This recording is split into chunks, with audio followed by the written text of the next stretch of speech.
إذن على بركة الله وبحمده وشكره نبدأ هذا اللايف. طبعا اليوم 26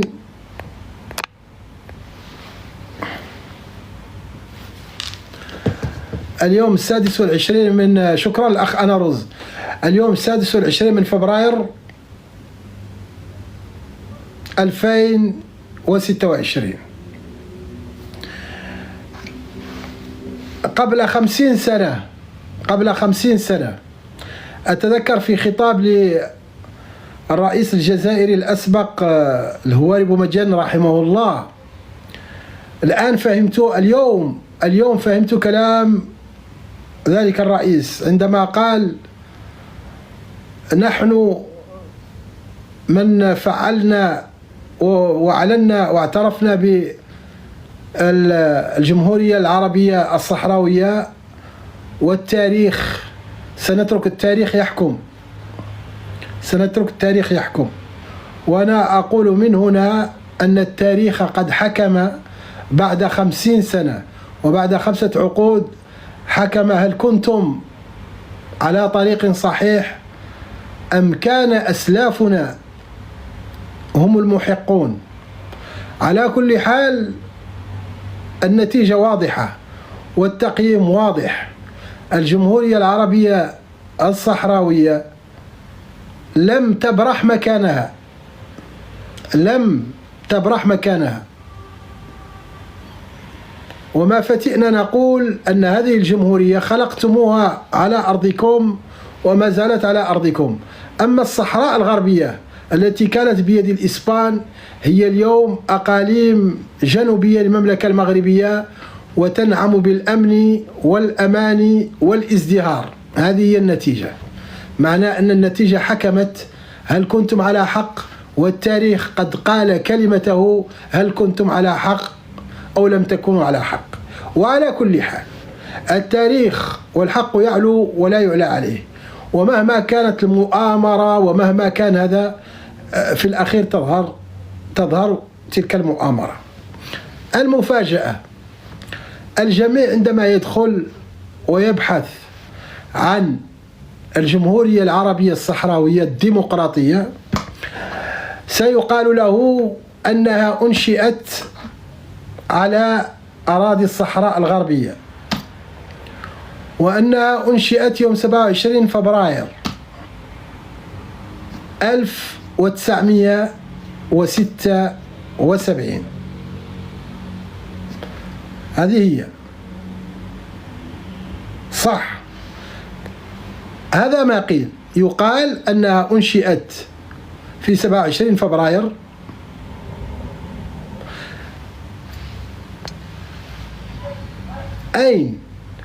أين انشئت؟ في بير الحلو. غنمشي معاكم شوي حتى تفهموا. بير الحلو كم من تندوف؟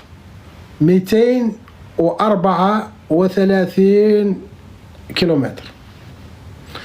هما قالت جبهة البوليساريو أنها أعلنت في بير الحلو قيام الجمهورية العربية الصحراوية. ماذا فعلت آنذاك قيادة جبهة البوليساريو؟ دعت جبهة البوليساريو والجزائريين الصحافة الدولية لتحضر إعلان الجمهورية العربية الصحراوية الديمقراطية، وجابوهم التندوف.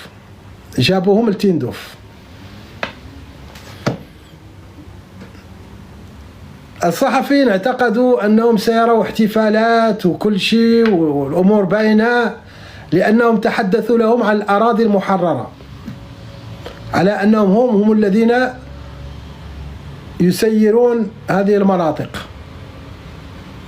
ماذا فعلت جبهة البوليساريو؟ عندما أتذكر هذه الأمور يا إخوة الكرام أقول فعلا دفعنا ثمنا باهظا نتيجة هذه المؤامرة، ونتيجة محاولة فرض أمر واقع لن يكون أبدا مع الأسف الشديد. ماذا قال الصحفي الفرنسي 24 ساعة بعدما حضر الإعلان وسماه روكامبولسك باللغة الفرنسية الصحفي، يعني الغريب من نوعه، الإعلان الغريب من نوعه.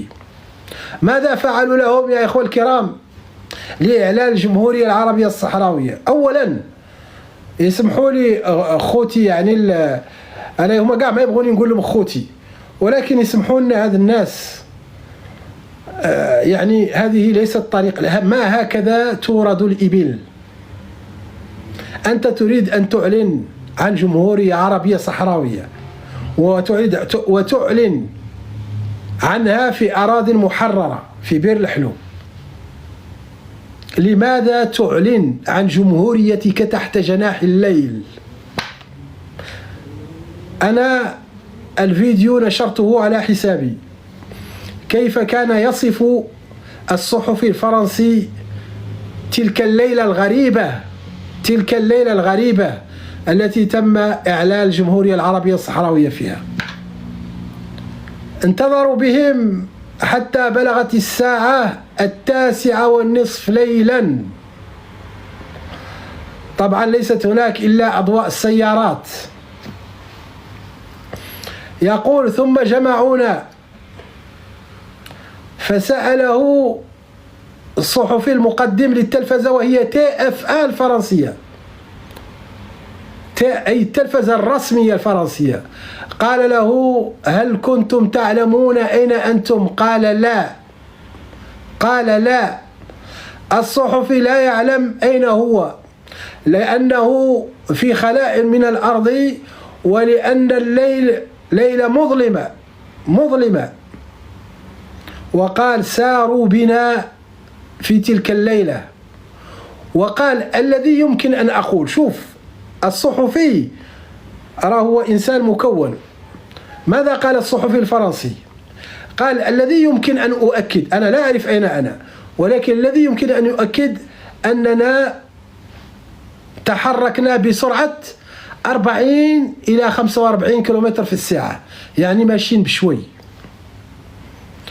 وقال توقفنا مرتين. وقال لم نمشي في طريق مستقيم، يعني بدأوا يلفون بهم يمين وشمال يلفون بهم. وقال بعد ساعتين وصلنا إلى مخيم فيه 3000 من اللاجئين، وقال أكثرهم من النساء والأطفال. وربما قال وجدنا 200 من المسلحين أو شيء من هذا القبيل. فقال نحن قطعنا على الأكثر 60 إلى 80 كيلومتر، قطعنا 60 إلى 80 كيلومتر. وهنا سأتوقف قليلا.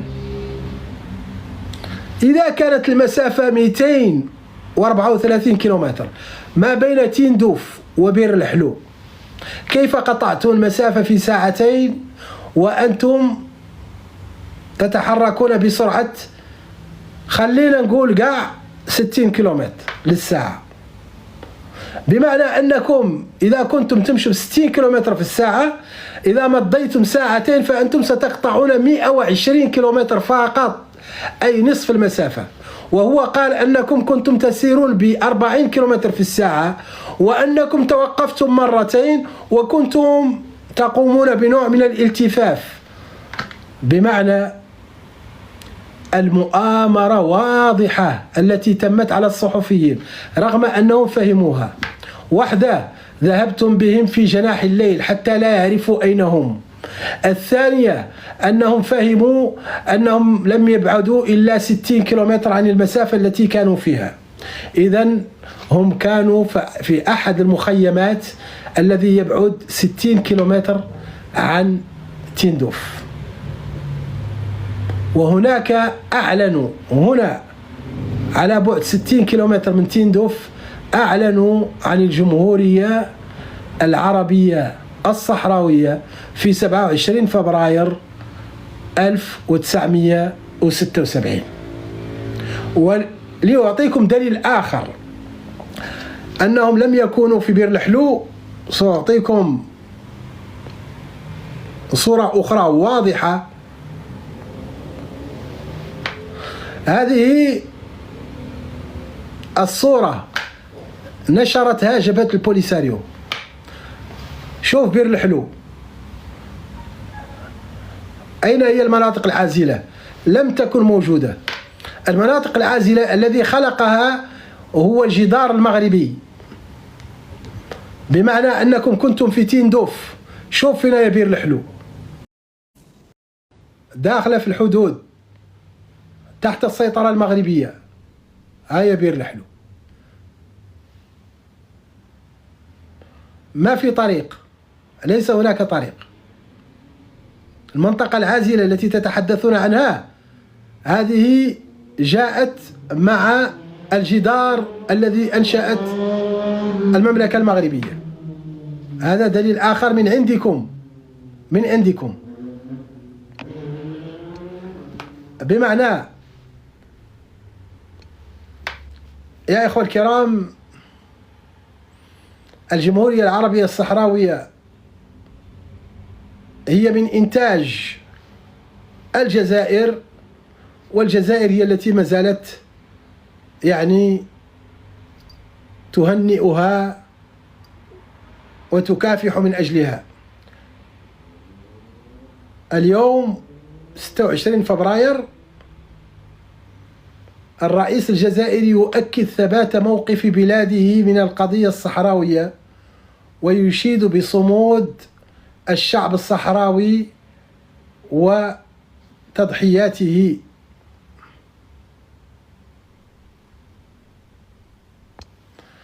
طبعا السيد إبراهيم غالي لعله أطلق خطابه اليوم المنتظر بمناسبة الذكرى ال50. طبعا أنا لم أطلع عليه بعد، لكن يبدو أنه الساعة 9 تم ذلك الخطاب. الرئيس سيوجه خطابا للشعب الصحراوي بمناسبة لا ندري ماذا يعني، ما الجديد، مانيش عارف ما الجديد سيكون في هذا الخطاب اليوم. على كل حال مهم أن نستمع لخطاب أمين عام جبهة البوليساريو بعد مفاوضات واشنطن. الرئيس إبراهيم غالي يتلقى رسالة من نظيره الجزائري بمناسبة هذه رمضان. اسمحوا لي، هذه رمضان.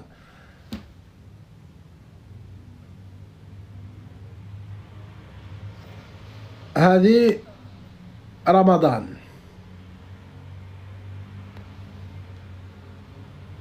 أنا ما نعرف رمضان بدأ شحال هذه، وعاد جات رسالة تهنئة 25 فبراير بالأمس. هذا الأمر غريب جدا. على كل حال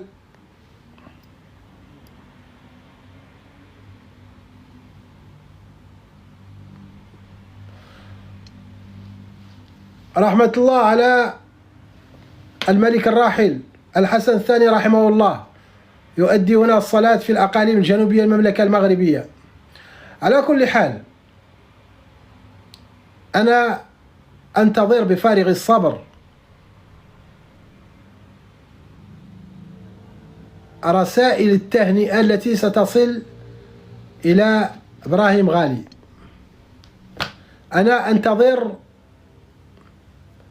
الرسائل التهنئة من الدول التي تعترف بالجمهورية العربية الصحراوية، وعلى رأسها الجمهورية الإسلامية الموريتانية. اسمحوا لي يا أخوة الكرام، هذا حقي أنا. نحن يوم المعقول خص يكون المعقول. أنا أنتظر بفارغ الصبر رسالة تهنئة من الجمهورية الإسلامية الموريتانية للجمهورية العربية الصحراوية. يسمعوني أولئك الذين يدافعون ويمدحون، أريدهم يا إخوة الكرام أن يعطوني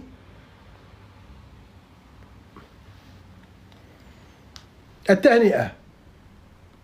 وفد من البوليساريو في نواكشوط بالتزامن مع مفاوضات واشنطن. أنا في المقابل هناك الذكرى 50 لاستقلال الجمهورية العربية الصحراوية الديمقراطية. ننتظر، أنا قلت أنني أنتظر من الجمهورية الإسلامية الموريتانية أن تهنئ الجمهورية العربية الصحراوية على استقلالها ما دام تعترف بها. هذا فقط يعني أذكر ب يعني أعراف الدبلوماسية. دولتين بينهم علاقات جيدة وكل منها تعترف بالأخرى، يجب بمناسبة عيد الاستقلال أن تهنئ الواحدة الأخرى. فأنا أنتظر هذه التهنئة. سأراقب وكالة الأنباء الموريتانية لأعرف هل رئاسة الجمهورية الموريتانية أرسلت رسالة تهنئة لرئيس الجمهورية العربية الصحراوية. هذا فقط. بعدها لن أتكلم في هذا الموضوع. اعتراف مع اعتراف، هذا حط لكم يعني توحلوا فيه، تتكلموا عنه وتوحلوا فيه. أنا قلت لكم يا أخوة الكرام، اسمحوا لي نحط لكم هون شيء، كلام كنت قد كتبته، كلام يا أخوة الكرام كتبته بالأمس في فيديو. هذا الشيخ عبد الله بن زايد جاء إلى واشنطن يوم 25 يوم 23 فبراير، والتقى بولس. من هو بولس؟ بالنسبة لنا بولس هو المستشار المكلف بملف الأقاليم الجنوبية المملكة المغربية، ملف الصحراء. 24 ساعة قبل أن يدخل في المفاوضات مع الأطراف الأربعة، الإمارات موجودة وتلتقي المسؤول عن إدارة هذه المفاوضات. فقلت أينما وجدت قضية الأقاليم الجنوبية للمملكة المغربية يكون ظل الإمارات هناك، وقلت أن هذا هو معنى الوفاء. هذا هو اللي لاحظت، هذا هو معنى الوفاء. فشوف، أنا قلت لكم قبل قليل قلت لكم أن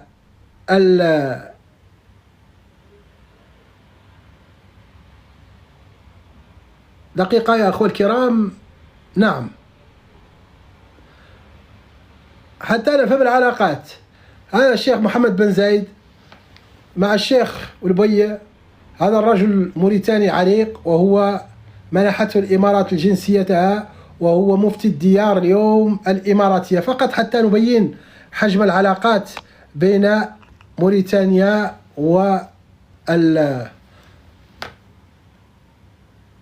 والإمارات.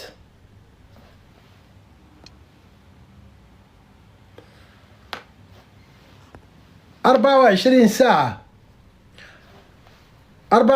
ساعة بعد مرور وفد البوليساريو، غزوان يستقبل وفدا إماراتيا بقيادة شخبوط بن نهيان. أنا قلت لكم أن الإمارات لا تتحدث، الإمارات تتحرك فقط، تتحرك، ويبدو أنها تقوم بسياسة المكنسة. يبدو أن الإمارات دخلت في سياسة، يعني سياسة المكنسة. هذا أقوله يعني بدون أي حرج، يعني لأنه الأمور بدأت يعني تتضح شيئا فشيئا. أخوة الكرام، بالنسبة المفاوضات، بالأمس قلت كلمة، قلت شيء كامل يتعلق بسلطة الملك على المملكة المغربية بجهتها تمتعت بحكم ذاتي أو تمتعت بجهوية موسعة. سلطة الملك ليس فيها نقاش، وسيادة المغرب على الأقاليم ليست فيها نقاش، ولقد تقبلوا ذلك. المغاربة قالوا لهم c'est à prendre ou à laisser. المغاربة قالوا لهم إما أن تأخذوا الأمر أو تتركوه.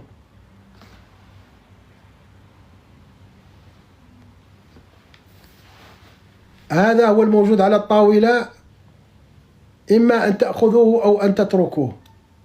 هذا الشيء اللي أعطى الله. رئيس جهة الحكم الذاتي يجب أن يعين من طرف الملك المغربي بظهير ملكي. نقطة إلى السطر، انتهى الأمر. قولا واحدا. واش انتوما 50 سنة وفي الأخير الملك ليس هو الذي يعين. الملك هو الذي يعين، وهو الذي يمارس السيادة على كل الأرض. كانت تتمتع بالحكم الذاتي أو بجهة موسعة، هذا فقط نظام تسيير. الحكم الذاتي هو نظام حكم للتسيير، لا علاقة له بالسيادة. هذا شوف، هذا ما نشرح لكم منذ سنوات، والآن ستوقعون عليه. اليوم غتوقعوا عليه. بسم الله. تكبيس يا أخوة الكرام حتى أستطيع أن أفتح هذوك التميرات ديال مولاي. بسم الله. تكبيس حتى راني مبلوكي شوية.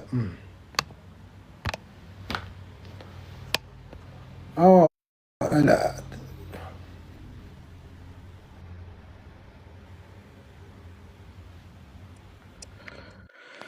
أهلا سي أبي طالب، تحياتي لك. أهلا الإخوان، أمسية سعيدة للجميع. مرحبا بك سي أنا روز. أهلا معنا سي أبي طالب. بلاتي يا أخوتي. بسم الله الرحمن الرحيم. عندك شي مشكل ولا؟ تكبيس يا أخوة الكرام. كبسوا الإخوان، راه الناس ما كيعجبهمش، عندهم حساسية من هذا الموضوع شوية. أبي طالب حتى هو ما كيرحمش.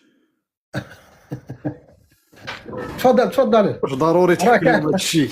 تحكي لهم هذا الشيء مع نيفهم كل عشية. سي أبي طالب بنادم صايمة ومازال ما كاين ملح ما كاين حليب، راه حتى المقويات ما كايناش باش الواحد يتحمل شويه فيتامينات والو يا خو.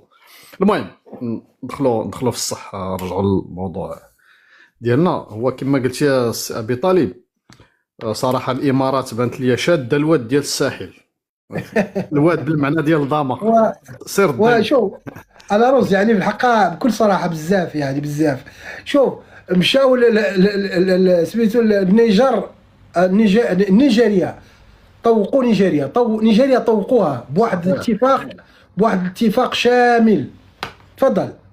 نعم، لك شاد ديال الواد ديال الساحل في المعنى ديال ضامه من موريتانيا حتى للسودان، يعني ما كاينش اللي يتزعزع تما. فيما مشاو اين فوا كيجيو من وراهم ولا كيسبقوهم، يلاه يفكروا يمشيو لشي بلاصه كيسبقوهم تما.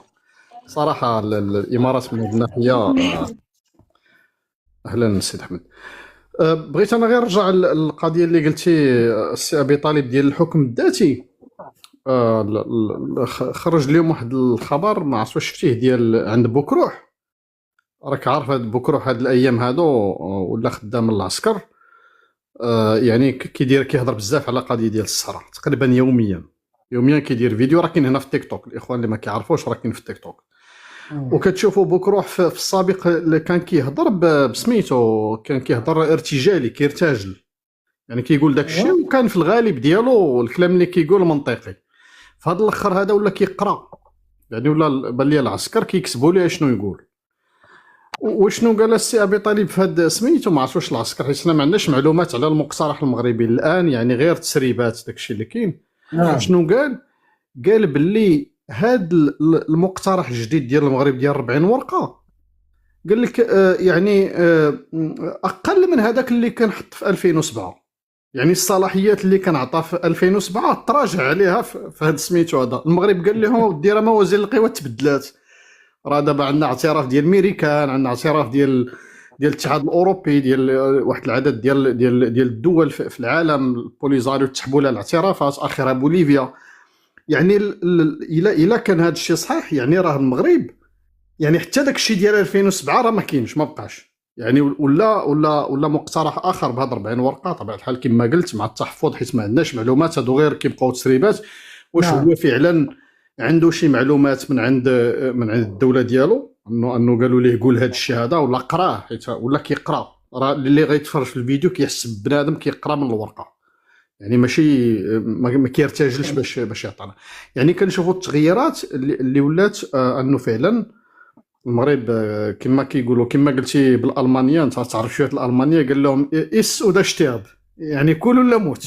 يعني ولا نقولوها كاع فخيس كما كيقولوا الحيوان، فخيس ودا شتيرب. يعني هذا هو اللي ولي، يعني هذا هو الحكم الذاتي. لا شوف، انا اؤكد لك انا رز والله العظيم الكريم لا سأعطيك معلومة الآن، بما أنك أنت على حق في كلامك. أنت قلت لأنك أنت، أنا عارف تي بريدون، يعني أنت كيس وكتقول مصروفة. اسمع، الكلام الذي قلت هو الذي والفلسفة التي دخل بها المغاربة المفاوضات هي هذه. حطوا لهم على الطابلة سي ابروندر وليسي، صوبوا لهم داك الشيء وقالوا لهم هذا يا إما تاخذوه ما بغيتوش تاخذوه الله يعاونكم.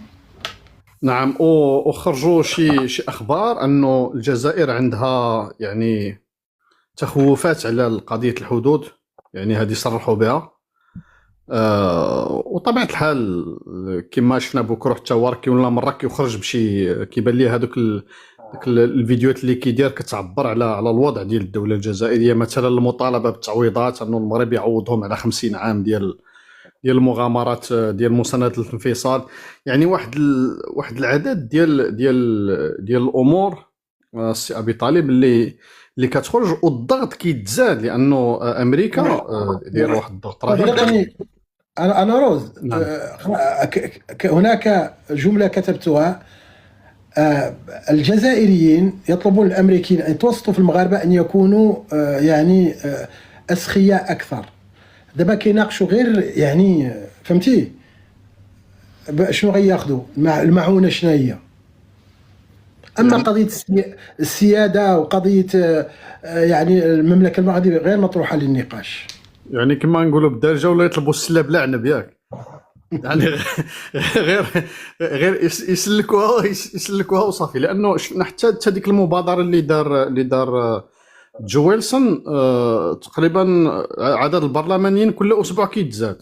علاش ما عرفتش واش تبعتي هذا لا شوف، هذا بعد ما يتكلموا الاخوه. نعم. انا ساقول لكم ذلك الاحتمال الذي تلعب عليه الجزائر، وحتى اليوم انا مهم جدا نكونوا قرينا نص خطاب ابراهيم غالي اليوم بعد مفاوضات واشنطن، غتفهم منها كثير من الاشارات. نعم. ايوا ما نطولش بزاف، نخلي المباشره. نعم، سنعود. تفضل مولاي، ثم مرحبا بك سي احمد البيروك، تفضل. السلام عليكم ورحمة الله تعالى وبركاته. وعليكم السلام. صراحة أنا أخي أبي طالب، أنا لا أجد ما أفتح به هذه المداخلة وهذا اللايف الشيء إلا حاجة واحدة.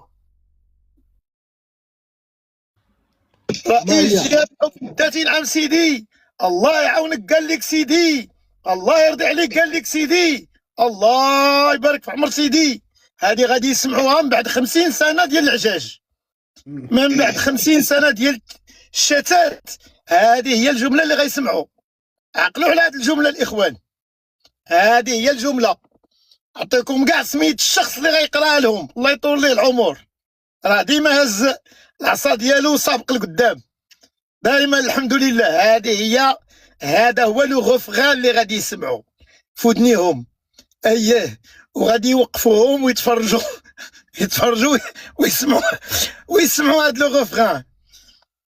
الى رئيس، الى مدير الامن القومي، مدير الامن القومي ديال نتنياهو، ديال الحكومه الاسرائيليه، ديال دوله اسرائيل، بن شطريت، دخل عند صاحب الجلاله وقال له الله يبارك في عمر سيدي، فما بالك واحد جاي من من المخيم ديال القياطن والعجاج. الله يرحمك السليمي، الدكتور سليمي. الى هذاك جاي من تل ابيب، هو مستشار ديال نتنياهو في الامن القومي، وجا كيمثلو ودخل وقال الله يبارك في عمر سيدي، وما غاديش يقولوها الاخرين، غادي يقولوها بز منهم، غادي يقولوها وغادي يتعودوا عليها. ونقول لكم ما احسن من هذه، تاكدوا الاخوان غادي يدخلوا غيقولوها وغيرجعوا ملكيين اكثر منا، غادي يخلعونا. عقلوا.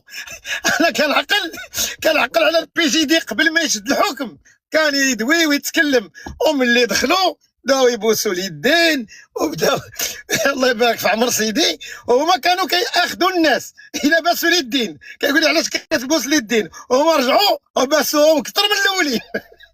صراحه سبحان الله، هاد البلاد فيها الشرفاء وكيحكموها الشرفاء، والحق يعلو ولا يعلى عليه. هذا هو اللي كاين. قضيه الذكرى 50 ديال الجمهوريه، صراحه انا راه هاد الجمهوريه راه كتعرفوني انا راه براغماتي. هاد الجمهوريه الاخوان اعلنت في الاراضي الجزائريه واعترف بها من اعترف بها، حتى ادم كوجو اللي كان رئيس منظمه الوحده الافريقيه لما ذهب لمعاينه هذه الدوله ذهب الى تندوف فقط، اجتمع معهم في تندوف فقط. انا صراحه انا اخي ابي طالب الاخوان، انا ارى ان هذه الدوله يجب ان تقوم في الجزائر كما قال عطاف.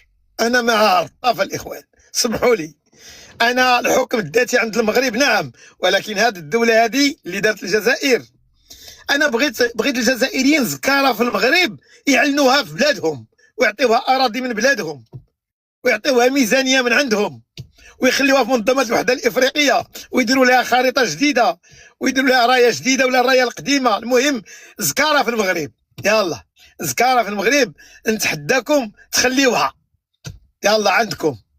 خليو اللي بغى يرجع كما قال عطاف، ومن لا يريد العوده الى المغرب ويفضل البقاء بعيدا عن العوده الى المغرب ان يعيش في حياه مستقله. انا بغيت ديك حياه مستقله، هي هذيك اللي بغيت نشوف في الجزائر. يلا انا نتحداكم تقدروا تخليوها، هذه انا بغيتها تبقى زكاره في المغرب، يلا خليوها عندكم، لانها هي المفتاح الى قامت هذيك الجمهوريه، هي المفتاح لاستعاده الاراضي ديال الصحراء الشرقيه في الحقيقه. هذاك هو المفتاح اللي عندنا، راه هو الامل اللي كاين، هو هذاك الامل الكبير، هو هذاك ان دوك الناس يبقاو تما ويديروا جمهوريه ويشوفوا راسهم واحد الوقيته غادي يوقفوا في الطوابير وما عندهمش الماء وما عندهمش عدد الامور، وغادي يطلبوا الانضمام وغادي يبايعوا ملك المغرب وغادي يطلبوا الانضمام الى المغرب. هذا الشيء اللي غادي يوقع لهم، هذه هي اللي غادي يعيشوا، هذه هي اللي غيشوفوا. الصحفي الفرنسي طالب باش ما نضيعوش، الصحفي الفرنسي دوا على 60 حتى ل 70 كيلومتر، ساعتين ديال الطريق بسرعه 30 40 كيلومتر في الساعه. يعني احنا كندويو بالضبط كندويو على مخيم الداخله تماما، هو اللي فيه داك العدد في داك الوقت ديال الناس، هو اللي خصو ساعتين حتى ل3 ساعات ديال الطريق من تندوف، هو مخيم الداخله فقط. الا شفتوا الخريطه الاخوان غادي تخرجوا قد في مخيم الداخله. اشنو كاين تما ابي طالب مخيم الداخله؟ كاين مخيم الداخله وكاين مسماره وكاين. المهم الا درتي مخيم الداخله غادي تخرج لك 3 ساعات ديال الطريق. لا اليوم مخيم الداخله بالطريق اللي كاينه الان اللي هي الطريق الوطنيه 50 غتخرج لك 3 ساعات من تندوف الى مخيم الداخله. هي هذيك اللي تعلم فيها على الجمهوريه العربيه التابعه للجزائر تماما. هو هذاك الا شتي ما كاين لا بير الحلو ولا بير مسوس، ما شافوا لا حسي الحلو ولا حسي مسوس، ما دخلوش لهم نهائيا. والفرنساوي ما هوش حماق يدخل لتما. وهما راه كما قلتي اخي بطالب تنقصهم مصداقيه الصحافه الدوليه. حتى نهار جابوا الصحافه الدوليه راه دوروهم غير في النواحي ديال تندوف وعلنوا على الجمهوريه ومشاو في حالاتهم. هما تسناو بهم حتى الليل. الصحفي لما سولوا الاخر قال له هل كنت تعرف اين انت موجود؟ قال له لا، ما يعرفش فين موجود. قال له مشاو بينا في الليل، مشاو بينا. ربما استحمل بيروك ايضا عنده فكره عن اعلان الجمهوريه. رمضان مبارك، تفضل. استحمل بيروك الاستاذ ابي طالب، الاخوه اللي معاك، رمضان مبارك كريم. هذا رمضان لا حد يتكايس لا يعطش يا ابي طالب، حد يتم مسيطر على ذاك الريتيم لا يعطش. انا لا نقول لك وتوف اني تميت. نحن نباركوا في هذا النجاح، هم اللي الدبلوماسي اللي نجحت فيه المملكه المغربيه في القاره الافريقيه، واللي الحمد لله هذا يضم على هاي النجاحات كامله. وهذا هو اللي متوقعين ان شاء الله نتموا الى من نصر ما يسمى بالحكم الذاتي. الحكم الذاتي الحمد لله رعاه ماشي في طريقه الصحيح، ولا اللي بغى يجي له تراب ومرحبا به وسهله، اللي محسوب بعد على التراب، واللي محسوب على الجزائر راهو عند الجزائر، واللي محسوب على موريتانيا راهو عند موريتانيا. ليتوفى الاخبار حق لا الله. الموضوع كان يتكلم عنه مولاي الداخله مبينه مع التندوف، مخيم الداخله مبينه مع التندوف 190 كيلو. نعم دول. هما شوف خرص المخيم تقريبا على بعد 60 كيلو من تندوف. المره كانوا مشاو للرابوني والله جاو لمخيم العيون. هو قريب مخيم للتندوف ومخيم العيون 12 كيلو من تندوف، او سرد شي 30 كيلو، السماره شي 40، الرابوني شي 20، الداخله 100، مخيم الداخله 190 كيلو. ايوه تو معناه انه لا مخيم السماره صار معناه انه والله ذاك 60 كيلو تقريبا. هو بنادم قال على انه مشاو بيهم في الليل، وقال ذاك حابس قالوا الرشيد راهو الداخله ورا مخيم السماره على قدروه. ايه في زر وكازيرنا فهم 60 كيلو من تندوف. اي والله هي قال انه جبار قال على انه المسلحين 200 حق ذاك معسكر راهو شرق السماره. ايوه توف هذا اذا هذه هي صراحه معناه انهم ذيك البليده هي اللي اعلنوا فيها عن الجمهوريه. هم يقولوا عنهم اعلنوا الجمهوريه في بير الحلول اللي هي 200 وشي 234 كيلو. لا البير الحلول ما نعلم فيها شيء. علنوها في بليده يقولوا لها مركز، قالوا مركز بوقرفه قبلة الرابوني. بليده فهم هي اللي يدعي عنها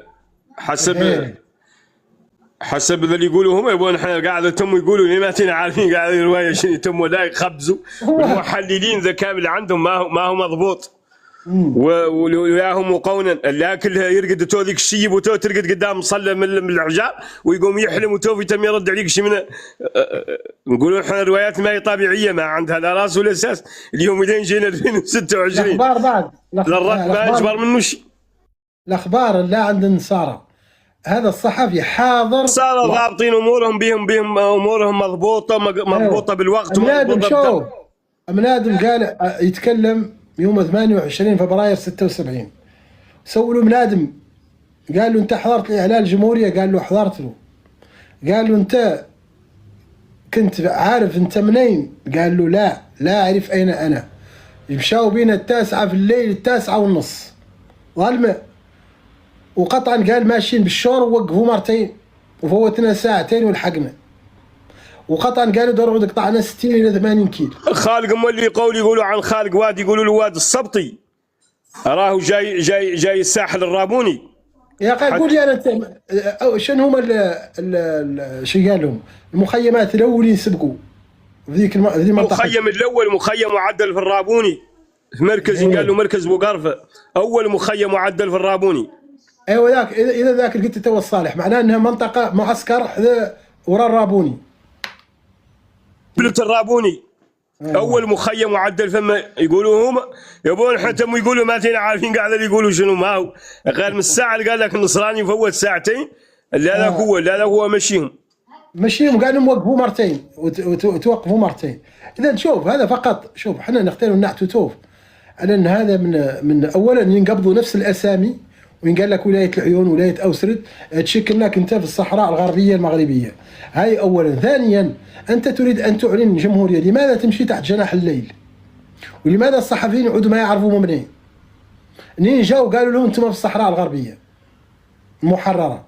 تكون في بالك يا ابي طالب هم لين يجيهم النصارى كانوا من البدايه يمشوا بهم في الليل باش ينقلبوا روسهم، يشحنوا عليهم مغتهم ويقلبوا لهم روسهم ما يعرف كاع منين يدخلوا له منين المرق، ينقلوه فما لا في الليل وصانعين له شي من يخلعوه وشي من الروايات ما هي طبيعيه ونوع من الضوايات يشيلوا عليه بالضوايات لا مراد وتوه مراد الخيام تعرف وتوه نوع من البروتوكول عندهم هما امنيه يخلعوا بها الناس وهي ما خالق شيء، فهمت؟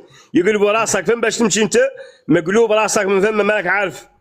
قلبوا روس النصارى وقلبوا روس الدنيا كامله غير ما يصح. لا شوف هو انا راني نشرت الفيديو النصراني كان واضح، قال له هل تعلم اين كنت متواجد؟ قال له لا، كل ما اعلم انه 9 في الليل جابونا ومشاو بينا وزقنونا كوش دروات ووقفونا مرتين وقطعا كنا ماشيين بسرعه 40 ولا ب 45. ما هي قطعان في حديثك يا ابي طالب، خالقه منظمه امريكيه كانت تشري البل زمن رمضان ولا يبيعوا له هذه القطعه في راس الواد هذا ويمشوا يتغداوا ويحولوها شرب ليله ثانيه، نفس القطعه قلبوا روس النصارى وقلبوا روس الادميه كامله، نفس القطعه يبيعوها 4 مرات ولا 5 الين يفطنوا لهم النصارى وفطر لهم الدنيا كامله، يقلبوها من ذا الواد وقال يمشوا بيك تصلاح تعدل كافي ولا تعدل شيء ويقلبوها شرب ليله ثانيه.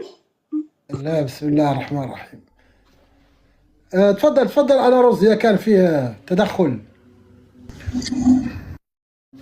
هو الجنرال تاو الجنرال. تفضل جنرال تفضل.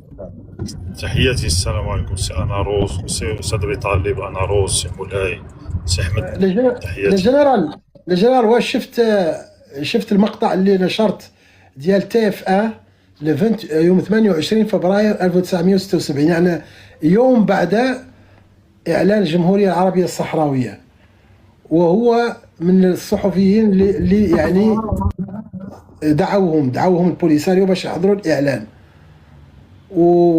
وهذه 60 فيديو دي تي اف ما موجوداش على يوتيوب، انا جبرتها عن تي اف يعني سيتي فلاغرون. الصحفي قال له المغاربه قالوا حنا مسيطرين على الصحراء الغربيه، هذا قبل ما تكون مناطق العازله، لان ذاك الوقت ما كاينش ليس هناك جدار او شيء. فقال له هم عيطونا في الليل ومشاوبونا في الليل، ما نعرفوا واش حنا في الجزائر او خارج الجزائر. شفنا واحد المقطع يعني في الاول ساعه جاتني واحد الاتصال وما كملتوش، فيديو خطير. المهم هذا هو الفيديو قال له الجورناليست قال له واش كنت تعرف اين انت متواجد؟ قال له لا يمكن ان اعرف اين متواجد، لانهم مشاو بنا، هذا اعلان الجمهوريه، مشاو بنا بالليل 9:30 ليلا ودخلونا في ادغال يمين شمال، وقفونا مرتين، وعلى كل حال مشينا تقريبا 1 ساعتين ثم وصلنا قال الى مخيم فيه 3000 من النساء والاطفال، وهناك اعلنوا عن الجمهوريه. قال له هم يقولون انهم اعلنوا عنها في الصحراء الغربيه في بير الحلو. احنا لما تشوف بير الحلو هو وتندوف بيناتهم 234 كيلومتر، تحتاج 4 ساعات و20 دقيقه. الرجل قال نحن ذهبنا فقط 2 ساعتين. قطعان في حديثك يا ابي طالب على لا بيست تحت هذا قصر 6 سوايع بيها فيها بليده تقدر تمشي فيها، وبليده فيها لوعر، وبليده ما ترى ما هي مصلوحه.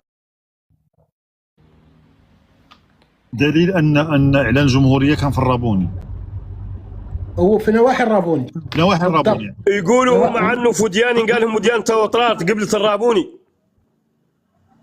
والصبيطيين الساحل وديان توطرات ماشي مع الحدود، هو اللي تم ماشي مع الحدود. كاينه واحد ماشي قاعده يعني غير كازارن في جهه هي اللي قال سيدي احمد بيرو ياك. هذا الشيء اللي كنعرف انا. كاينه واحد هذيك نعم. ولذلك قلت انها هي فعلا هذا كله يدخل في اطار هذه المؤامره لصنع جمهوريه من يعني من الوهم، وحتى في اعلانها تعلن تحت جناح الليل وفي مكان لا يمكن تحديده، وفي الأخير اتضح على أنه مكان على بعد 60 كيلومتر من تندوف وعلى الأراضي الجزائرية فقط. فعلا هذاك قلت لك أن الفيديو خطير ماشي فهمت. وهذه يعني TF1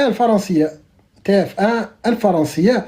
ولذلك شوف لو تدخل الآن في الانترنت سيقول لك تم إعلان جمهورية يوم 27 فبراير 1976 من بير الحلو، يعني على الأراضي يعني الصحراء الغربية آنذاك.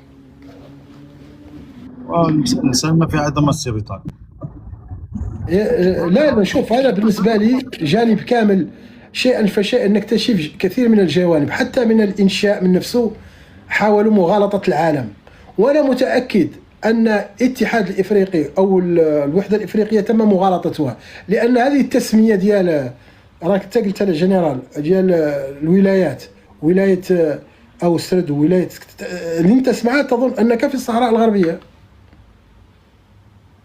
هذه كنا عايشين هذه الخطة يا أبي طالب، هاي معدلها النظام الجزائري، السكتول الجزائري. هاي التسميات علاه ما يسموا قليمين، علاه ما يسموا آسا وصداق، علاه ما يسموا. هذه كبرنا بها احنا الناس ديال الشرق اللي كانوا كيشوفوا التلفزيون الجزائري بلونتين. كبرنا ما اي واحد. انا الدراري قاعد عندك التعليقات، اذا كان شي واحد من وجده يعقل كتشوف الاخبار يقول لك وقد تم تدشين كذا كذا كذا بحضور والي ولايه في مقر، بحضور والي ولايه بوجدور في مقر الولايه، وقد استقبل فخامة الرئيس محمد ولد عبد العزيز فلان الفلاني في قصر الرئاسي بولاية العيون. هكا احنا يعني بهذه الطريقة الجزائريين قبل مواقع التواصل الاجتماعي كانوا يعتقدون أن كل هذا هو في المغرب. يعني بالضبط يعني علاش كانوا الجزائريين كانوا عندهم ديك لا كونفيزيون، كيعتقدوا بأن البوليزاريو في العيون، وكيهضروا ماشي كيقول لك مخيمات، كيقول لك في ولايه وقد استقبل كذا كذا بحضور والي ولايه العيون ووالي ولايه بوجدور، وتم كذا استقبالها للرئيس كذا في زياره ميدانيه لتدشين المستوصف الصحي الخاص بولايه حتى والسرد كاينه، والسرد بوجدور العيون الداخله. احنا كمغاربه واخا كنا صغار كنا كنعرفوا داكشي كذوب. لي زالجيريان لا، احنا كنا سميتو كنا كنعرفوا، لانه كعارف كتكون تسمع خويا الجنرال. ماشي غير الجمهوريه اللي وهميه، حتى الاماكن وهميه ياك. حتى الاماكن وهميه، راه كارثه صاحبي. يا الاخ ابي طالب، حتى المواطن الجزائري ما يخلوه يدخل المخيمات هاو اللي مسمين هاي السميه، كون بلاد مسيون من السكتور الجزائري قايس عمل له يعدلوا والله شيء، ما يخلوا المواطن العادي يدخل باش ما يكتشف هاي المسائل. عجيب سبحان الله. لا شوف، موضوع اخر يعني انا كنت لاحظ تحرك الاماراتيين، ولكن يبدو انهم يتحركون يعني بسرعه غريبه. اليوم ايضا رانا شفنا في واشنطن 24 ساعه قبل بدايه المفاوضات واحد من تيندوف يدافع عن البوليزاريو. نعم، يعني واحد من سكان تيندوف حقيقيين، او ما تسمى بتاجاكانت. ما تعمرت تلقى جانكي يدافع عن البوليزاريو، ورقيبي كاع رقيبي من الشرق، رقيبات الشرق، هذوك رقيبات وهذو رقيبات، والله ما تلقاه هنا في السوشيال ميديا يقول لك انا من الرقيبات وتلقاه يدافع عن البوليزاريو. وحتى من الصحراء الشرقيه بحال البارح عند وليد كبير طلع واحد مسمي راسو القراري، وبدا كيخرط عليه وكذا كذا. اللهجه ديالو ماشي قراري اطلاقا. طلعت انا ما كنعرفوش، اول مره كنشوف. من طلعت صدق انه كيعرفني، ما بغاش يبقى في اللايف، قال له لا يا يبقى هو يا ننزل انا، ما نبقاوش بجوج. منهم عارفينك انت. لا عارف. وقال له انا استاذ. لا شوف، انا يعني في الحقيقه تحرك الاماراتيين بدا واضح. يعني كما قلت 24 ساعه قبل بدايه المفاوضات في واشنطن جاء وزير الخارجيه الاماراتي والتقى ببولس، واليوم نرى في موريتانيا 24 ساعه بعد مرور الوفد البوليساريو الامارات يعني ترسل وفدا كبيرا برئاسه شخبوط بن نهيان الى موريتانيا. يعني هذا التزامن، هل هي سياسه المكنسه يعني من الامارات؟ تفضلوا يا اخوة الكرام. هل الامارات فعلا اليوم بدات يعني تقوم بسياسه نوع من التصدي لكل تحركات الجزائر؟ الى سمحت لي السي طالب، هي تحرك الجزائر كان استباقي. هذا مش رد فعل اماراتي على التصريحات الجزائريه، لا، هو تواجد الامارات، يعني ما نقولوا الخطط الاماراتيه او الشراكات الاماراتيه في المنطقه هي اللي خلات الجزائر دير ديك رده الفعل. شوف بالضبط رده الفعل الجزائريه على القرار الفرنسي حينما اعترف بمغربيه الصحراء قبل الاعلان الرسمي. صافي دير كو انه، والناس قالوها، ان الجزائر كان في اخبارها بان فرنسا ستعلن اعترافها وهذا ذلك ما تبين بعد ذلك بان ماكرون اخبرت بون في روما بعزم فرنسا فعل ما ستفعل. اليوم هذا الرد الفعل ضد الامارات راه هو اصلا لمعرفه الجزائر بالشراكات، ما بغيتش نقول الخطط ولا، لان كل دوله عندها استراتيجيه ديالها في المنطقه او الاستراتيجيات الاماراتيه في المنطقه. الجزائر عجزت الجزائر على اغراء الامارات بتغيير توجهها، عجزت بتهديدها، عجزت، يعني في الاخير بقى لها غير هجوم. يعني انا ما غنقدر لكش بطالب، ما غادي نقدر نسكتك، ما غادي نقدر نهبط لك اللايف، ما غادي نقدر ناثر عليك. اش غيبقى لي؟ غيبقى لي غنسبك، غادي نبقى نطلع في اللايفات نبقى نقول ابي طالب فعل تارك صانع. فاكزاكتومون داك الشيء اللي دارته الجزائر، رده الفعل ديال الدوله الجزائريه تجاه الامارات هو يعبر عن عجز، ورد فعل الاماراتيين يثبت ذلك العجز، لأن الاماراتيين ما ردوش، لانه عارفين بان داك الشيء ما كانه حشاك قدرك، كانه واحد كيدفل في الحيط. فحاشاك ديك الدفله ما غتوسخ الحيط، ما غتهدمو، ما غادي توسخو، ما غادي دير له والو، لا شيء. فهاد الشيء دابا لانه الشراكه يعني باش نحيدوها في اطار رده الفعل، لانه بزاف لانه الشراكه الاماراتيه الموريتانيه ليست وليده التصريحات الجزائريه. الشراكه يعني الاستراتيجيه الاماراتيه في الساحل، العلاقه الاماراتيه النيجيريه، خاصك تشوف الزيارات ديال رؤساء نيجيريا منذ محمد بوخاري وبالرئيس الحالي. راه ماشي اول، شحال من زياره زارها رئيس نيجيريا للامارات، على الاقل 3. هذا ما كانش محمد بوخاري. وشوف محمد بوخاري اضافه الى اعلانات الامارات بانها غادي تشارك في سميتو، غادي تشارك في، غادي نعطيك واحد المساله باش نختم بها، هي اللي خاصك تبحث فيها استاذ ابي طالب، ويمكن اول مره ستلتفت اليها. ما نظنش انك لا تعرفها، لكن ستلتفت اليها. هو الموقف يعني السنغالي وعلاقته بالعلاقات السنغاليه السعوديه.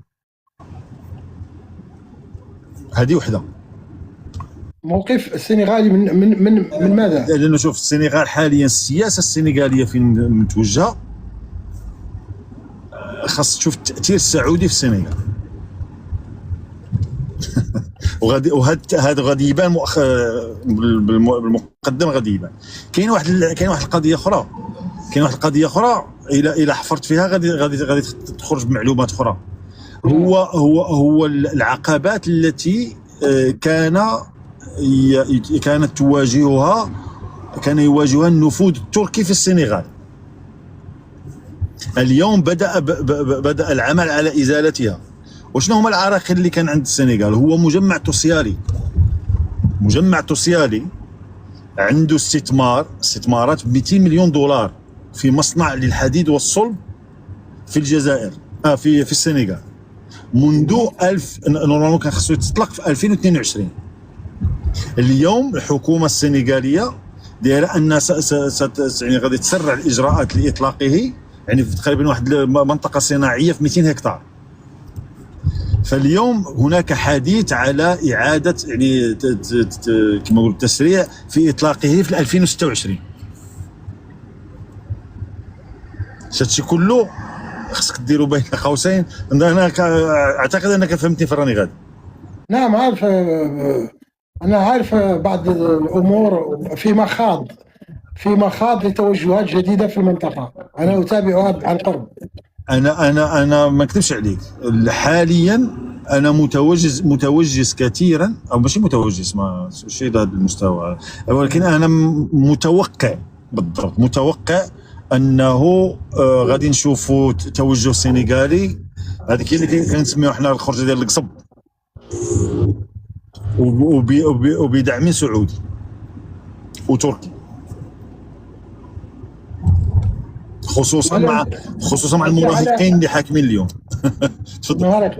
هل أنت على علم أن ماكي سال في جولة الآن عالمية من أجل دعم ترشحه لأمين العام للأمم المتحدة؟ هذه ما عنديش أول مرة نسمع. هل تعلم أين يسكن ماكي سال؟ في مراكش. إذا الأمور كما قلت لك في مخاض، وإن شاء الله نرى قريبا. تفضل مولاي. السلام عليكم ورحمة الله تعالى وبركاته. أخي الجنرال، تحياتي تحياتي أستاذي العزيز. يعني في اللايف اليوم هو ديك اللقطة ديال ساني كروا ديال الإمارات يعني هي كتستبق الحدث وكتسبق تعطي التعليمات، كما حصل مع بولوس 24 ساعة قبل من الاجتماع اللي كان ما بين الأطراف الأربعة المعنية بملف الصحراء. سبقت الإمارات العربية المتحدة، ها هو السي بولوس يتلقى التعليمات من عند الشيخ عبد الله شخصيا. يعني هنا هاد الصورة الإخوان ما نكذبوش، نقولوا الحقيقة، هاد الصورة توضح لك كل شيء. هاد الصورة ديكونتراكتي، جالسين كيخططوا تيتكلموا تيتناقشوا أمور عادية جدا. يا كتستبق الحدث بحال هكذا، يا كتجي من بعد شي مجيه باش تبين الامور وتوضحها، ودير شويه ديال ساني كروا ودير المكناسه وضرب الجفاف في المنطقه وتقاد داكشي اللي. شوف الاخوان، راه من اكبر الحلفاء ديال دوله موريتانيا هي الامارات، وماشي جديده، امور راه قديمه. انا كنقولها ونعاودها والناس ما فاهمينهاش. وراه داك التعاون الاماراتي الموريتاني راه يضاهي التعاون ما بين المغرب والامارات، نفس الشيء تقريبا، ما كاينش الفرق حتى في المجال الديني والروحي. عطيني غير واحد السؤال في الامارات اخويا مولاي، ضروري خصك تدخلها في المداخله ديالك، لان من اقوى الشخصيات في واشنطن هو سفير الامارات في واشنطن، يوسف العتيبه. با شكون هو؟ با شكون؟ لا با شكون العتيبه؟ عبد الله. لا وبين العتيبه. شوف وين العتيبه؟ كتعرف شكون باه؟ شكون با هو وزير النفط السابق، خلينا نفكر سميتو شي حاجه العتيبه. فين ساكن؟ في مراكش. لا هذاك راه السعودي. لا لا لا، عتيبه وزير النفط السابق الاماراتي، باين سفير الامارات في واشنطن، باين يوسف العتيبه. ما عرفتوش واش العتيبه، ما عرفوش العتيبه، عارفوا عتيبة هو عتيبة العتيبه بوحدو، هذاك سعودي واللي كان عنده المشكل، هذاك مانع العتيبه هذاك سعودي. انما العتيبي اللي في امريكا هو من الفريق المزروعي، هو تلاميذ المزروعي، الفريق الذي يتبع الى المزروعي، وهما هما مجموعه ديال الصقور كيشتغلوا في فريق الشيخ محمد بن زايد منذ اكثر من 15 سنه، راه معروفين. اييه كل شيء لا سي مولاي غادي نصحح لك واحد المعلومه. مانع سعيد العتيبه وزير النفط الاماراتي السابق وليس سعودي. مانع سعيد العتيبه الاماراتي. العتيبه هو مانع العتيبه يسحبني هو السعودي. لا، مانع العتيبه هو كان وزير النفط وتقريبا مقيم في الامارات اكثر من 15 عام. عندك هو اللي كان شاعر، هو اللي كان شاعر. برافو عليك، تبارك الله عليك. لا تخلط لي مع السعود، ماشي مشكل، كمل سي مولاي. ابي طالب راه ضربنا بواحد الكاريكاتور وحيدو، ولكن لا الكاريكاتور ابي طالب، راه حنا كنا مدابزين للعتيبه. العتيبه هو مانع العتيبه اماراتي وليس سعودي. صحيح. لا العمودي عندنا، العمودي هو المدير ديال لاسامير، وذاك اللي كان شرى لاسامير العمودي ذاك بوحدو. العمودي هو ذاك السعودي اللي كان استثمر في لاسامير وفشل. فين هو الكاريكاتور؟ العتيبه هو اللي كان شاعر، كان تيكتب الاغاني واعرين ومشهورين، راه غناوهم بزاف. ها هو الكاريكاتور. 50 عام وحنا صابرين عليك. صراحه دونالد ترامب يؤدب احد الاطراف في واشنطن. لا هذا الكاريكاتور زويون. هذا الكاريكاتور واعر صراحه، هو كيلخص الامور. تبارك الله عليك. 50 سنه وحنا صابرين عليك. هذاك الفريق اللي ذكرتي الاخ الجنرال فريق مهم جدا.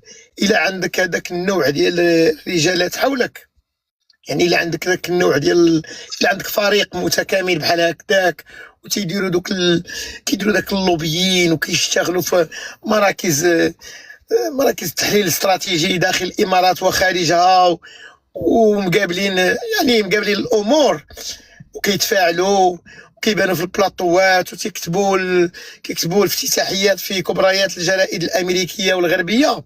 ملي كيكون عندك فريق بحال هكذاك ديال المستشارين وديال الخبراء دايرين بيك، تاكد انك انت كتخطط ل 20 و30 و40 سنه. يعني ماشي الله اكبر. الله يرحم هذا الرجل فطاح، الله يرحم هذا الرجل الطيب، الله يرحم الحسن الثاني الله يرحمه. صراحه دوز واحد المرحله نقدر نقول لكم من اصعب المراحل اللي دوز انسان، هو اللي دوز الحسن الثاني، مقارنه مع الكميه ديال المشاكل اللي كانت وديال قله التحالفات وقله الحيله. ولكن يا اخي كان سبحان الله دائما كيلقى من ضيق طريق. سبحان الله كان دائما كيلقى من ضيق طريق. قد ما كيضيقوا عليه كثر قد ما ربي كيفتحها. سبحان الله.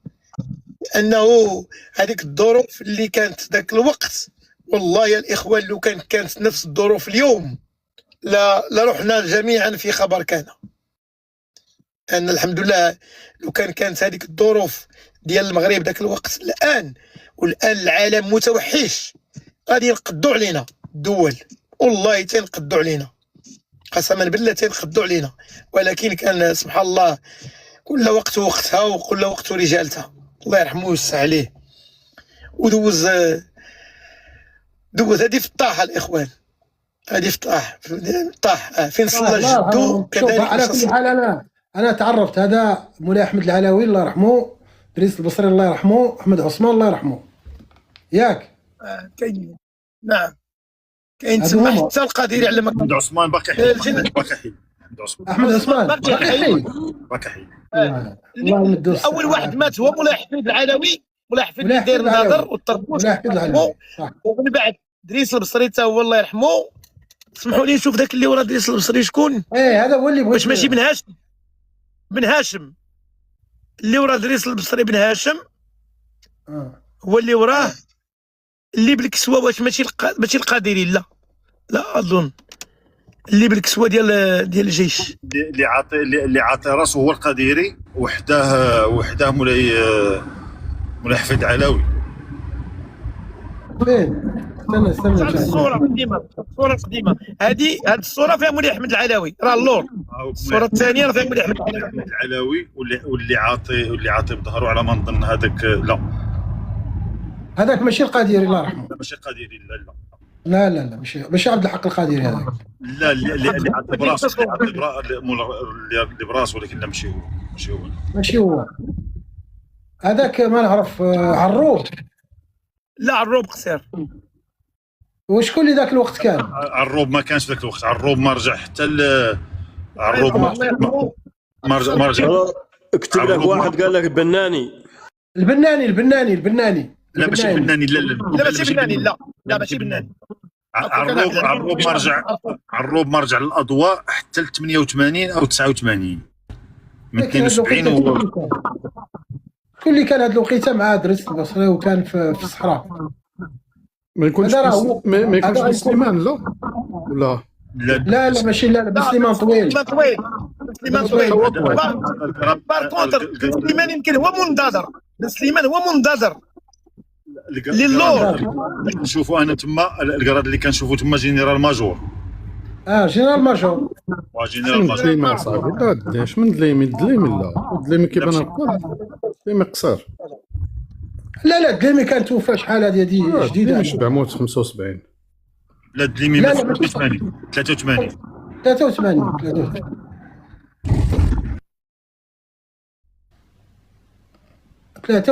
هاد التصويره يا اخي. هذا بون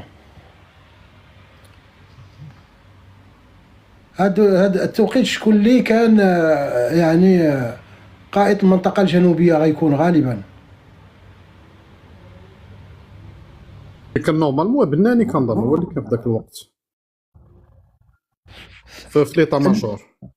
هذا هو اللي هو غيكون هذاك على ما نظن الصفريوي، ولكن ما نظنش واش هذا هو بناني ما كيبانش بحال. لا ماشي بناني. ماشي انا كبرت الصوره. ماشي بناني. اش من دريس بن عمر اصاحبي؟ لا دريس بن عمر كبير. ويلي اش من سنه هذه؟ اش من سنه؟ والبصري كيبان مازال صغير شويه يعني. هذه بدايه الثمانينات هذه او اواخر السبعينات. بدايه التسعينات واقيلا ولا شكون اواخر الثمانينات بليتو مش اواخر الثمانينات. لا الحسن الثاني سميتو السن ديال الحسن الثاني كتعطيك اواخر الثمانينات. لا ديال البصري حتى البصري كيبان صغير. انا الجنرال شتيه مازال صغير. 36 يعني كتهضر على 50 عام يعني غتلقى 86 او لا من 86 الفوق. الاخوه كنظن هذا الجنرال الحرشي ياك فوالا. قلبوا عليه غتلقاو هو الحرشي. هذا الحرشي معروف لا بورتون سي لان دي ميور اوفيسيي. كان بيرو غير ما كانش معروف بحال الاخرين. لا ما كانش معروف لانه كان ضابط ميداني ومن اقوى الضباط المغاربه، لانه كان يقود اقوى فيلق للمغرب. وانا اقول لك انه في عمليه استرجاع واد الذهب هو اللي داروه على لونيتي اللي كانت لو ان الجزائر تدخلت هو اللي كان سيتصدى لها. عندي العمليه مكتوبه كامله. ديك الساعات كان كولونيل الحرشي. وانا دابا درت التصويره دير الجنرال الحرشي غتشوفها غيبان لك هو. شوفها مولاي ديرها في التليفون ديالك الجنرال الحرشي شوف واش هو ولا لا. التصويره ديالو كبرها غيجيك هو. هو لا شوف انا كنعرف لي زوفيسيي. علاش كنعرفهم؟ لانه في وقت حرب الصحراء كان ان ايتا ماجور ميكست. ايوا هو هذا كان بالضبط نفس اللبسه كاع سبحان الله نفس اللبسه.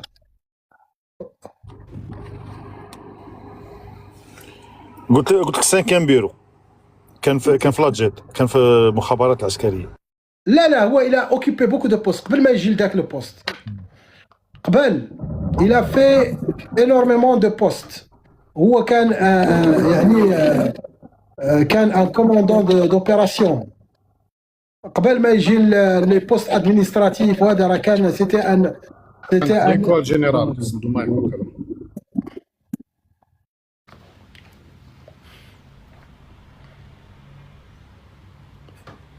الى ديريجي يعني كان اولا قائد. والله الا جبتها لاصقه. شوف يختص بالاستخبارات في الجيش ومراقبه الحدود والمكتب الخامس. وخدم في الدوزيام بيرو. لا هو دوز خذ مسيرته مع حدو كولونيل غتلقاه. لا يعني انا الحرشي قلت لك انا نعرف انه كان في 5 بيرو. حيت دابا تاكدت منه. وترأس لاجات.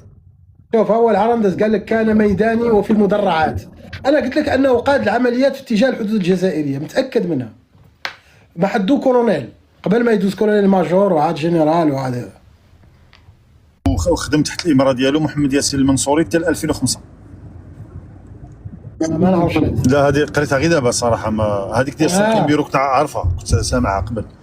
ولكن هذه ديال دابا من قلبت لقيته كان في لاجيت. لا هو ضابط ميداني وشرس معروف. معروف ولكن ما كانش ظاهر في الاضواء. سي لي جون اللي يعني لي زوم دو تيران. انا تفكرتو وضربت عليه يعني درت ريشيرش عليه صافي شفتو عرفته هو صافي. لان كما قلت لك في حرب دو 75 تقريبا 79 كان ايتا ماجور ميكس بين لي زوفيسيي موريتانيان ولي زوفيسيي ماروكان. دونك كان وكانوا دائما كيجيو الموريتانيا كيمشيو بزاف. كنعقل عليهم بزاف ديال المرات كيعرض عليهم الوالد يعني كيجيو في لا ميزون. كنعرف عقلت عليهم بزاف يعني ماشي كنعرفهم. كانوا خمسه ديال اللواءات، كانوا 5 ديال المواقع ديال اللواءات مغربيه في موريتانيا. عندي واحد الوثيقه الا نجبدها فيها الاسماء ديال القيادات وشحال عدد الافراد كانوا في الزويرات، تير الزمور، سميتو نواديبو، نواكشوط، بيرموغرين كلشي يعني كانوا. وكان اللي كانوا تحت قيادات ديال دي كوموندون ودي كولونيل. صحيح. عندي 3 اسماء لي كوموندون لي كولونيل اللي كانوا قايدين. كان لو كوردوناتور ديال لي زوبيراسيون ماروكان في موريتانيا لو كولونيل محمد بن ميرا الله يرحمه. معروف عرفتيه محمد بن ميرا. لا جو لو كوني بيرسونيلمون وسافرت معاه في الطياره من بين انا وياه والوالد الله يرحمه بين نواكشوط ونواديبو.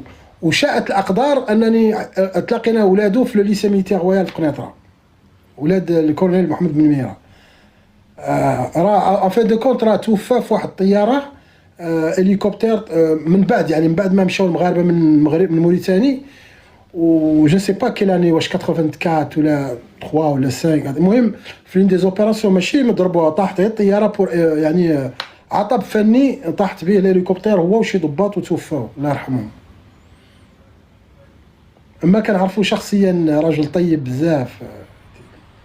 عندي كاينه كاع التصويره ديالو، عندنا التصويره ديالو مع وزير الدفاع الموريتاني ومع الوالد الله يرحمه تاعو الكولونيل بن محمد بن ميرا.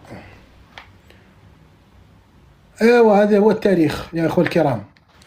على كل حال اذا ما كان في تدخل ساختم. يبي طالب هذه الزياره اللي هذا الوفد اللي من البوليساريو زار موريتان، شنو هي عقبت عليه هاي الزياره اللي عقبتها هاي الزياره ديال الامارات ايوه قطع عن الدوله الموريتانيه، الامارات دوله ناجحه في المنطقه، ما يكي واحدين ما تحت ايدهم شيء.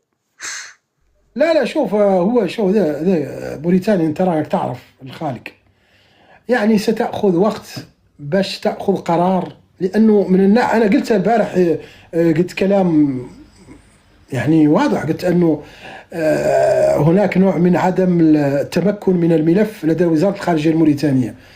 يعني الحديث الآن عن الجمهورية العربية الصحراوية، وزارنا وفد من جمهورية عربية صحراوية، هذا ليس في وقته وليس في محله، لأن هذه الجمهورية ليست موجودة حتى.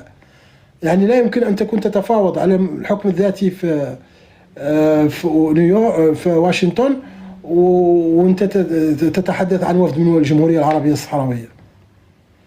واحد الحادثه دائما خصنا نركزوا عليها في العلاقات، في استقلاليه القرار الموريتاني على استراتيجيه الجزائر في المنطقه. كاينه واحد الحادثه، واحد نقطه فارقه، يعني ما قبلها ليس كما بعدها، وركب 100% عاقل عليها ابي طالب. هو ذاك التسريب الصحفي الذي نشرته احد الصحف المقربه، وما بقاش عاقل على السميه ديال، هو يمكن يديرها مستشار اعلامي للرئيس ولد الغزواني. هو ما تسرب ان التبون كان يصر على ولد الغزواني لحضور قمه الاتحاد المغاربي بدون المغرب. صحيح. وولد الغزواني رفض واصر تبون، وتم تسريب الحادثه في صحيفه يديرها احد المقربين، احد الشخصيات الاعلاميه المقربه من ولد الغزواني، بان ولد الغزواني، رئيس ولد الغزواني امتعض من الحاح تبون عليه لحضور فما كنعتقدش ان موريتانيا غادي داخله في الاستراتيجيات ديال جلال. ذكرتني بواحد الوقيته، يعني غير التسريبات، ما عرفش واش حقيقه. يقول لك غزواني يعني، ولا يقول لهم قولوا له راه ما كاينش التليفون، كان تضرب التليفون. هبني لانه هي حسب الشخصيه ديال ولد الغزواني يديرها، فهمت؟ على حسب الشخصيه ديالو، يعني قاري صوارو ولن يواجهك، بصح راه غادي يدير داكشي اللي في راسو، فهمت؟ يقدر في اقصى ما يمكن ان يفعل انه يساعفك في شي نشاط بروتوكولي، يدير لك خاطرك. راه شوف في هذيك القضيه، قضيه مجيء ابراهيم غالي لحفل التنصيب مع خنوش، مع خنوش، خالق قول ذريك يردوه يا ابي طالب في المخيمات عن هاي الزياره كان يقوم بها ابراهيم قالي، وابات موريتان عاد يرسلوا هذا الوفد. لا شوف هناك امور ملي ما لي تمشي لحد الان موريتانيا لن تقبل بها. لا انه كيف قلت لك، هما البعض سيعتقد، البعض بدا يقرا ما هي رساله الان مجيء الوفد وذكر الجمهوريه العربيه الصحراويه في كذا وكذا وكذا. على كل حال انا اعتقد انه حلفاء موريتانيا اذا كان نوع من التهاون الاعلامي او شيء سياتون ليفهموهم ان الامور يجب ان تاخذ طريق اخر. واحد القضيه باش ننزل استاذ ابي طالب، وديما كنلاحظ انا كيبان لي ولد الغزواني فعلا هو واحد التعبير تيبيك على الشخصيه الموريتانيه. وطبعا لانه شوف هو تيبيك. لا لا معلوم تيبيك. صحيح، فهمتني. الموريتاني كيبقى انسان يعني كيس بزاف، يعني كيس، فهمتني. يعني شوف انا ما باغيش يقلق الانسان، هو عارف شنو كاين، ولكن ما باغيش يقلق الجزائريين. غيبقى غادي معاهم تيقول لهم صافي ماشي مني، راه سلام. عرفت كيفاش كنشوف الشخصيه الموريتانيه في الطريقه ديال المشي، في المشيه يعني كتعبر على الشخصيه ديالو، فهمت؟ كيتمشى بشويه بواحد الطريقه كتعبر على الشخصيه الموريتانيه، يعني بلاتي وراه غادي ندير داكشي اللي في راسي، فهمت؟ لا شوف يفو ديرو سي كلكو شوز، فهم. كاينه مهنيه الانسان كتلعب عليه بكل امانه. الغزواني كمسار راه بحال السيسي، يعني جاي عن طريق السلم الاداري والمخابراتي، لانه دوز في وقت طويل هو رئيس المكتب الثاني للمخابرات العسكريه. يعني شوف، لما كان الانقلاب على ولد عبد العزيز، على ولد على اسمه على معاويه، معاويه الطايع، كان ولد عبد العزيز هو قائد الحرس الرئاسي، وكان والغزواني تنسموا محمدين، محمد الغزواني ومحمد عبد العزيز. واحد كان قائد الحرس الرئاسي دونك هو اللي كان على الميدان، والثاني كان على المخابرات العسكرية، يعني تحرك الجيش والموحدات وكل شيء. ولذلك يعني انقلابهم كان محكم، ما يعني بطريقة سريعة، فبالتالي هو يعني دقيق جدا فيما يفعل، خطوة خطوة يعني.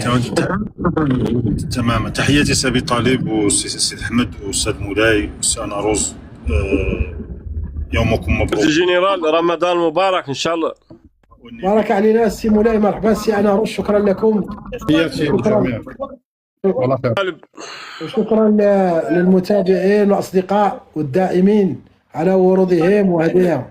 أبي طالب السلام عليكم. الوقت اللي كنا في اللايف سمع دوي انذارين قويين على العاصمة كابول، وكذلك هجوم على قاعدة عسكرية في قندهار. عسكرية على من؟ عسكرية تابعة لمن؟ تبع أفغانستان.